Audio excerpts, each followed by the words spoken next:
नमस्कार दोस्तों, मैं सुबोध विद्वा फिर इस वीडियो में हाजिर हूँ वर्ब को लेकर, वर्ब का टॉपिक लेकर के। पिछले वीडियो में मैंने आपसे बताया था सब्जेक्ट क्या होता है, सब्जेक्ट कैसा होता है, सब्जेक्ट को कैसे इस्तेमाल करते हैं, सब्जेक्ट को कैसे पहचानते हैं। इस वीडियो में मैं आपसे वर्ब के विषय में चर्चा करूँगा कि वर्ब एक ऐसा चैप्टर है, बहुत बड़ा है, बहुत विशाल है, ढेर सारा कन्फ्यूजन है। इस सारे कन्फ्यूजन को दूर करने का मैं प्रयास करूँगा। लोगों का मत है, लोग अपने अपने स्तर से कई प्रकार की क्रियाएं बताते हैं। बोले हेल्पिंग वर्ब है, लिंकिंग वर्ब है, मॉडल वर्ब है, ट्रांजिटिव वर्ब है, कॉजेटिव वर्ब है, फैक्टिव वर्ब है, एक्शन वर्ब है, डायनेमिक वर्ब है, डिफरेंट टाइप्स ऑफ वर्ब। ठीक है, लेकिन अपन को क्या करना है कि अपन को इस वर्ब को क्रम से लेकर के चलना है। क्या करना है? क्रम से लेकर के चलना है। तो मैं पहले आपसे सिर्फ ये बात बताने जा रहा हूँ कि जिस प्रकार से सेंटेंस में subject plus verb plus object होता है, यानी अदर वर्ड होते हैं, इसमें मैंने सब्जेक्ट आपको बताया था जो 4 प्रकार का, कि 4 प्रकार से पहचान सकते हो। अब बात करना है मुझको वर्ब की। तो अभी मैं आपसे इसके वर्ब के टाइप के विषय में चर्चा नहीं करूंगा। मैं पहले आपको बताऊंगा कि अगर वाक्य में वर्ब है, यदि वाक्य में क्रिया दी है, तो उसको किस हिसाब से ट्रांसलेट करेंगे। वो क्रिया दी होनी चाहिए, चाहे जैसी क्रिया दी हो। ठीक है दोस्तों, तो देखें, जैसे मैंने आपको सब्जेक्ट के बारे में, चूंकि बिना सब्जेक्ट के वर्ब का डिस्कस नहीं होगा, ठीक है ना। तो अगर सब्जेक्ट आपका, ध्यान दें, यदि वाक्य में वर्ब दी है और सब्जेक्ट आपका कोई भी लिविंग थिंग है, चूंकि आपको पता है कि आपके सब्जेक्ट 2 प्रकार का ही होगा, और आसान तरीका है ये सब्जेक्ट पहचानने का कि यदि लिविंग थिंग दिया है तो वो टेंस के अकॉर्डिंग बनता है हमेशा। अगर आपका सब्जेक्ट नॉन लिविंग थिंग दिया है, नॉन लिविंग यानी निर्जीव दिया है, तो आपका पैसिव वॉइस के अकॉर्डिंग बनता है।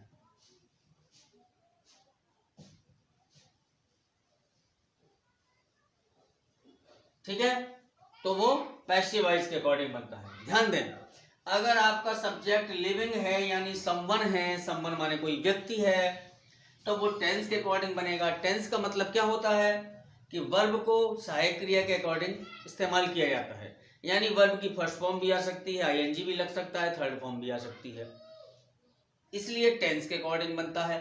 पैसिव वॉइस के अकॉर्डिंग यानी आपका सब्जेक्ट निर्जीव है, नॉन लिविंग है, नॉन डूअर है, जो कार्य करने वाला नहीं है, तो वो पैसिव वॉइस के अकॉर्डिंग बनता है। पैसिव वॉइस के अकॉर्डिंग आप जानते हो, पैसिव वॉइस पढ़े होंगे, इसमें हमेशा थर्ड फॉर्म का प्रयोग होता है। इसमें ING, second form, first form नहीं लगेगा, क्योंकि ये that is not a tense, it is a passive voice and it is a tense. तो टेंस के अकॉर्डिंग, टेंस के सब्जेक्ट के वचन के अनुसार वर्ब का प्रयोग होगा, टेंस की हेल्पिंग वर्ब के अकॉर्डिंग वर्ब का प्रयोग होगा। ठीक है, क्योंकि टेंस के वचन नंबर के अनुसार तो आपने देखा कि हेल्पिंग वर्ब लगेगी, लेकिन जो वर्ब लगेगी वो हेल्पिंग वर्ब के अकॉर्डिंग ही लगेगी। यदि कंटिन्यूअस का है तो आईएनजी ही लगेगा, इदारम दिया तो आईएनजी ही लगेगा, अगर वाजवर दिया तो आईएनजी ही लगेगा, हैजअप दिया तो थर्ड फॉर्म ही लगेगा। तो ये टेंस के अकॉर्डिंग कहलाएगा। तो come to the point, main बात समझ में आई कि यदि वाक्य में वर्ब है, अभी मैं टाइप नहीं बता रहा हूँ, टाइप वो तो बहुत बड़ा चैप्टर है, मुझे कई वीडियो बनाने पड़ेंगे वर्ब में, क्रम से एक एक करके दूंगा। अभी मैं सिर्फ आपको बेस बता रहा हूँ कि यदि आपके सेंटेंस में वर्ब दी है, क्रिया दी है, तो उसमें सब्जेक्ट 2 ही प्रकार का होगा। एक होगा लिविंग थिंग यानी सजीव, यानी समवन, समबडी कोई होगा, अर्थात डूअर यानी कार्य करने वाला होगा। दूसरे में निर्जीव होगा, जो कार्य करने वाला नहीं होगा। तो जो अगर निर्जीव है तो पैसिव वॉइस के अकॉर्डिंग बनाएंगे, अगर सजीव सब्जेक्ट है तो टेंस के अकॉर्डिंग बनाएंगे उस वाक्य को जिसमें क्रिया दी है। देखिए कैसे, जैसे उन्होंने दिया कि गीता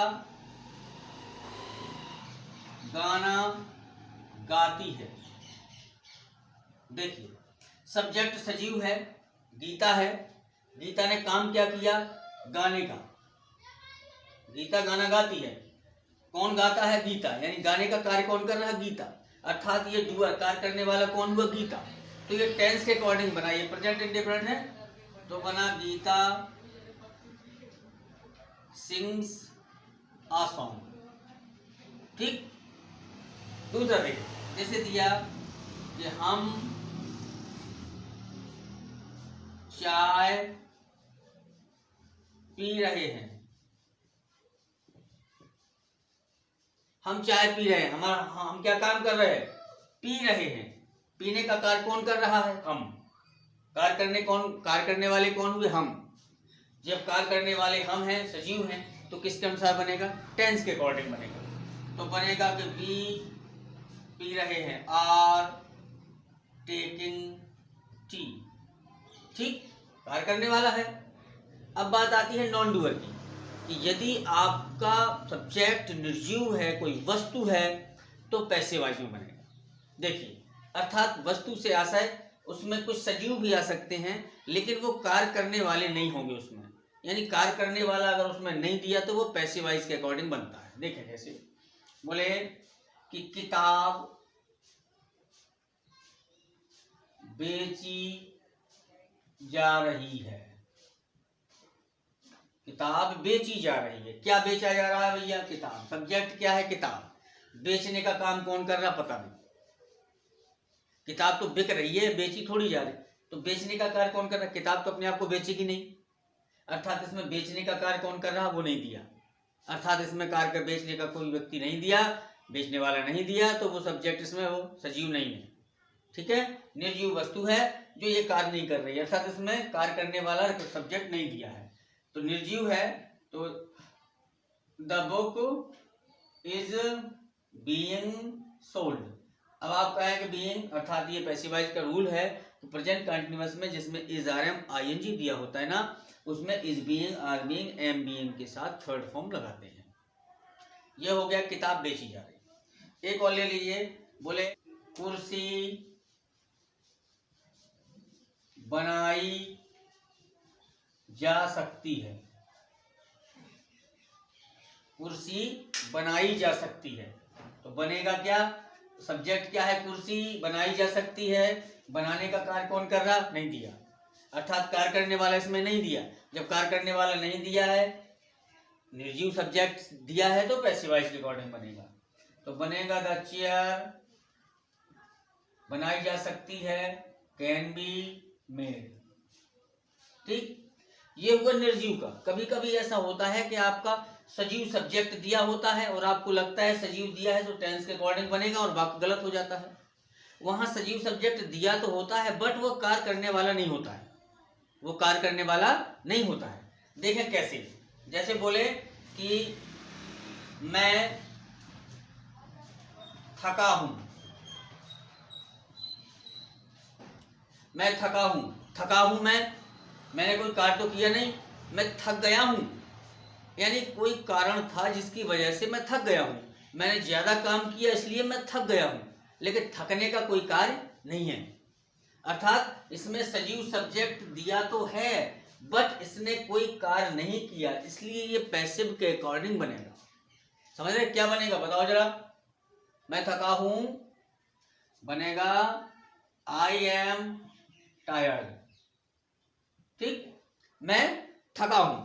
अगर ऐसा आपको सेंटेंस मिले, सब्जेक्ट सजीव हो और अगर उसने कोई कार्य नहीं किया है, तो वो पैसिव वॉइस के अकॉर्डिंग बनेगा।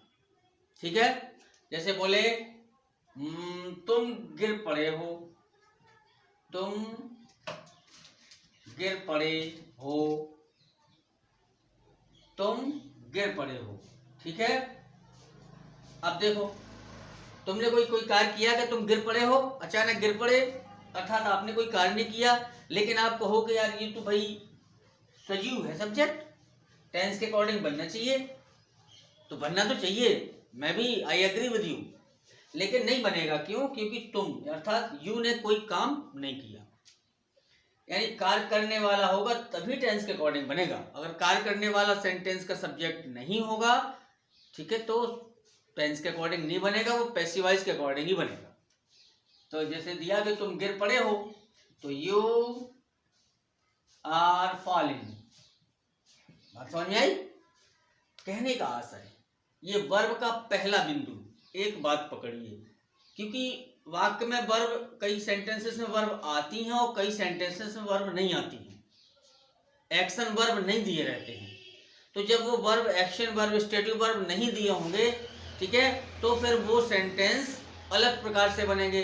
तो अभी आपका एक फंडा स्पोकन इंग्लिश के लिए एक चीज ध्यान रखनी है। तो आपको एक बात ध्यान रखनी है कि वाक्य में यदि क्रिया दी है, ठीक है, तो जब वर्ब दी है तो वो आपको ये देखना है कि वो दो प्रकार से ही बनेगा।